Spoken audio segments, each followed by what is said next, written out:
pagi anak-anak. Selamat pagi, Bu. Kabar kalian bagaimana? Baik, Bu. Ya, semoga kita semua selalu dalam lindungan Tuhan ya. Tetap ingat untuk selalu mematuhi protokol kesehatan, yaitu 3M. Apa-apa saja? Yang pertama, Menggunakan masker, menjaga jarak. ya, pintar. Jadi anak-anak, hari ini kita akan memulai pembelajaran kita. Oleh karena itu, Ibu minta salah satu dari kita untuk memimpin doa. Mari kita berdoa. Berdoa selesai. Ya, baik, terima kasih kepada Adik Ririn yang telah memimpin kita dalam doa. Ketua kelas hari ini yang tidak hadir siapa? Roni Sinta Olin. Anak, jadi hari ini kita akan belajar biologi. Anak-anak pasti sudah tahu kan, belajar biologi itu menyenangkan. Ya. Apalagi kalau ibu yang mengajar. Oke, jadi hari ini sebelum itu ibu ingin bertanya kepada anak-anak. Anak-anak pernah memakan keju? Pernah. Nata de coco? Pernah. Yogurt? Pernah. Nah, anak-anak kira-kira tahu tidak makanan-makanan yang tadi itu terbuat dari apa? Bakteri. Ada jawaban lain? Jamur. Susu. Ada? Susu. Nah, baik. Jadi jawaban adik-adik itu benar. Nah, jadi makanan-makanan itu merupakan makanan hasil fermentasi yang dibantu oleh bakteri. Jadi materi yang akan kita pelajari hari ini adalah tentang bakteri. Jadi anak-anak, sebelum kita masuk dalam materi kita hari ini, anak-anak harus tahu terlebih dahulu kompetensi dasar yang akan kita capai pada hari ini, yaitu yang pertama, mengidentifikasi struktur, cara hidup, reproduksi, dan juga peran bakteri dalam kehidupan. Indeks pencapaian kompetensi yang akan kita capai pada hari ini yaitu yang pertama, dapat menjelaskan pengertian dan ciri-ciri dari bakteri, mengidentifikasi struktur bakteri, menjelaskan penggolongan bakteri, cara reproduksi bakteri, serta mengaitkan peran bakteri yang menguntungkan dan merugikan dalam kehidupan. Tujuan pembelajaran ini yaitu setelah kita mengikuti pembelajaran dengan pendekatan saintifik menggunakan model discovery learning, siswa atau peserta didik mampu mengidentifikasi struktur bakteri, penggolongan bakteri, reproduksi bakteri, peran bakteri dalam kehidupan, serta menyajikan data tentang ciri-ciri dan peran bakteri dalam kehidupan secara tepat, kritis, kreatif, kolaboratif, dan dengan rasa tanggung jawab, jujur, disiplin, dan mandiri. Itu Ibu ingin bertanya, apakah anak-anak tahu apa itu bakteri? Saya tahu. Ya, coba dikira. Bakteri adalah kelompok hewan yang bertubuh. Ya, masih ada?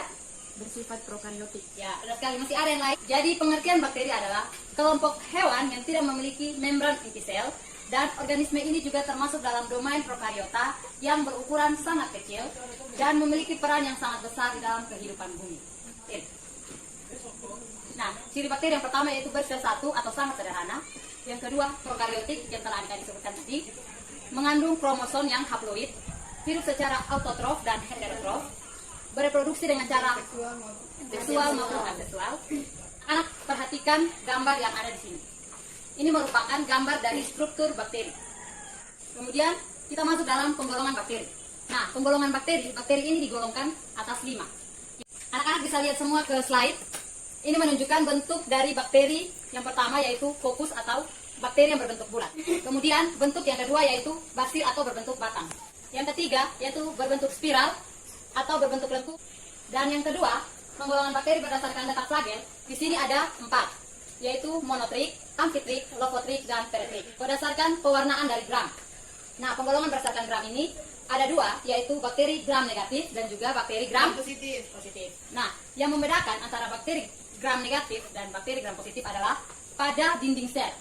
Nah, pada dinding sel bakteri gram negatif, dinding selnya itu lebih tipis dari bakteri gram positif. Ya, betul sekali. Kemudian, pada saat pewarnaan gram, bakteri gram negatif memiliki warna merah pada saat pengecetan gram.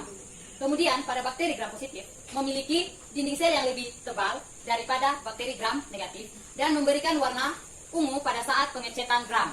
Penggolongan bakteri berdasarkan cara atau kebutuhan oksigen. Nah, bakteri ini dibagi menjadi bakteri aerob atau bakteri yang membutuhkan Oksigen bebas untuk mendapatkan energi. ya, dan bakteri anaerob atau bakteri yang Tidak menggunakan oksigen bebas untuk mendapatkan energi. penggolongan bakteri yang kelima. Yang pertama itu Autotrof. autotrof, yaitu menyusun makanannya sendiri dari bahan-bahan anorganik. ya. Dan yang kedua heterotrof atau Tidak menghasilkan sendiri. Nah, kita akan masuk dalam reproduksi bakteri. Nah, reproduksi bakteri ini dibagi menjadi 2, yaitu reproduksi secara seksual dan juga Seksual. Ada yang tahu reproduksi seksual itu apa dan reproduksi aseksual itu apa? seksual yaitu dengan cara kawin. Kalau aseksual, Tidak kawin. cara reproduksi sel yang pertama aseksual itu tidak kawin dan seksual adalah kawin. Nah, cara reproduksi yang aseksual itu yaitu dengan cara pembelahan biner, yaitu setiap sel membelah menjadi 2 dan seterusnya. Reproduksi bakteri yang kedua yaitu secara seksual ada 3, yaitu transformasi, transduksi dan juga konjugasi.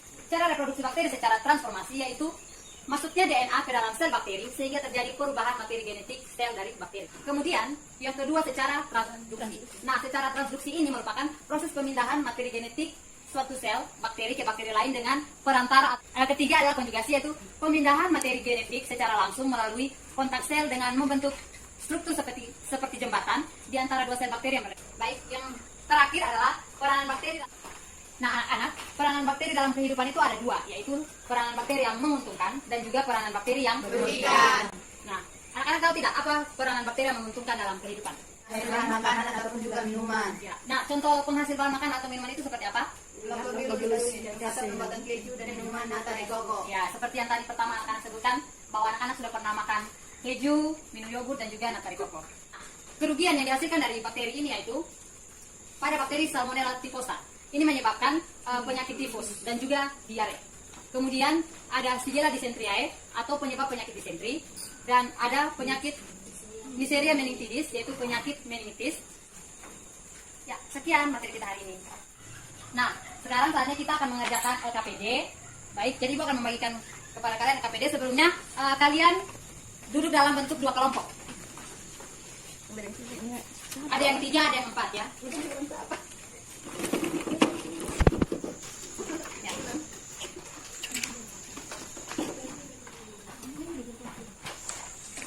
Baik anak-anak, waktu pengerjaan untuk LKPD Ibu kasih waktu 15 menit saja. Ya, mulai kerja sekarang.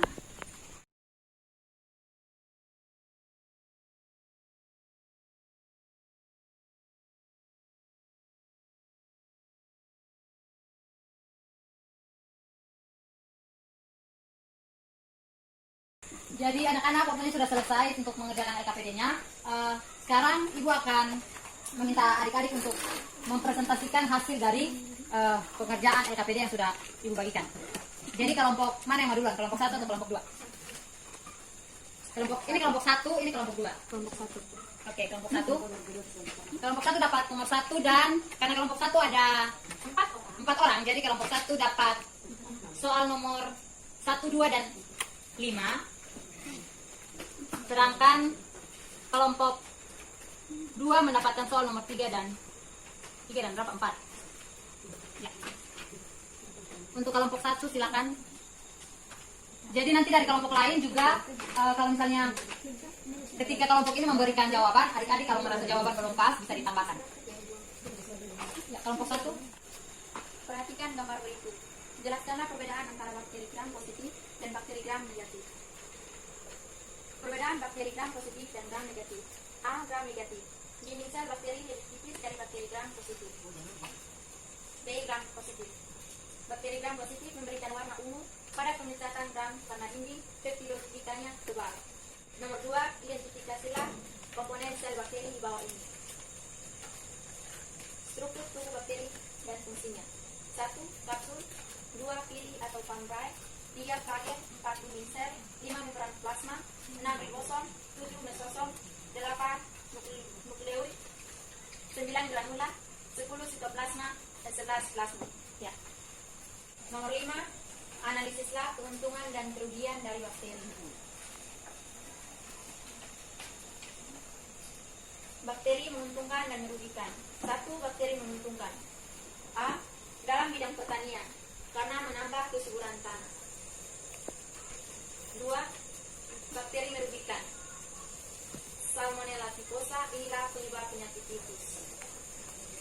Terima kasih untuk kelompok 1 dalam mempresentasikan hasilnya. Mungkin dari kelompok 2 ada yang ingin ditambahkan dari hasil yang sudah disampaikan oleh kelompok 1. Kalau pas berarti waktunya kelompok 2 untuk presentasi. Hasilnya kelompok 2 mendapatkan nomor 3 dan juga nomor 4. Nomor 3, identifikasilah bentuk-bentuk bakteri berdasarkan gambar di bawah ini. Contoh bakteri berdasarkan bentuk. Pertama, fokus atau bulat. Misalnya Streptococcus pyrogenes, Yang kedua basil atau batang, misalnya Escherichia coli. Yang ketiga Vibrio atau koma, misalnya Vibrio cholera. Yang keempat Spirillum, misalnya Propenema pallidum. Ya. Nomor 4, cara reproduksi pada bakteri prokariot.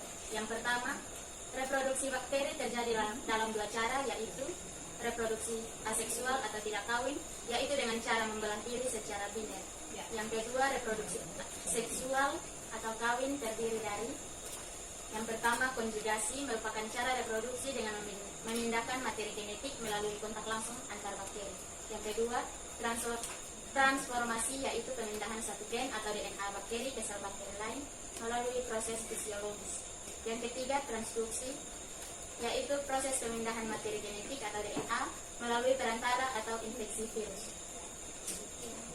Terima kasih untuk kelompok 2 yang telah mempresentasikan hasilnya. Kegiatan pembelajaran kita pada hari ini telah berakhir. Siapa yang akan memberikan kesimpulan kepada kita tentang materi yang telah kita pelajari hari ini? Ya, baik, ketua kelas. Silakan. Kesimpulan dari materi ini yaitu bakteri merupakan kelompok hewan yang tidak memiliki membran inti sel. Bakteri bersifat prokariotik, bereproduksi secara aseksual maupun seksual, memiliki bentuk bulat, batang, dan spiral, memiliki peranan yang merugikan dan juga menguntungkan bagi manusia. Ya, baik. Terima kasih buat Adigen. Nah, selanjutnya anak-anak kita akan refleksi tentang sejauh mana pemahaman anak-anak terkait dengan materi yang baru saja kita pelajari tentang materi. Oleh karena itu anak-anak siapkan kertas satu orang satu. Kemudian tuliskan apa yang anak-anak pahami tentang materi hari ini. Ini jangan menyontek ya. Ini tulis berdasarkan pemahaman dari adik-adik sendiri. Setelah itu nanti refleksi itu dikumpulkan bersama dengan LKPD yang telah dibuatkan. Ya, waktu untuk mengerjakan refleksi Ibu kasih 7 menit. Dimulai dari sekarang. Waktunya sudah habis untuk mengerjakan refleksi. Anak-anak bisa kumpulkan refleksinya ke ketua kelas. Kemudian ketua kelas nanti dibawakan bersama LKPD ke ruangan Ibu. Nah, materi yang akan kita pelajari minggu depan yaitu tentang protista. Oleh karena itu, anak-anak mohon untuk pelajari tentang materi itu agar minggu depan ketika Ibu masuk, adik-adik sudah punya pemahaman tentang materi yang akan kita bahas. Kemudian nanti Ibu akan memberikan tugas, dan tugasnya akan Ibu berikan ke ketua kelas setelah ketua kelas mengantarkan LKPD karena tugasnya Ibu lupa di kelas. Oke, kita akan menutup pembelajaran kita hari ini. Oleh karena itu Ibu meminta salah satu dari kalian untuk memimpin kita dalam doa penutup. Mari kita berdoa. Berdoa mulai. Berdoa selesai. Ya, terima kasih anak-anak dan selamat siang. Selamat siang, Ibu.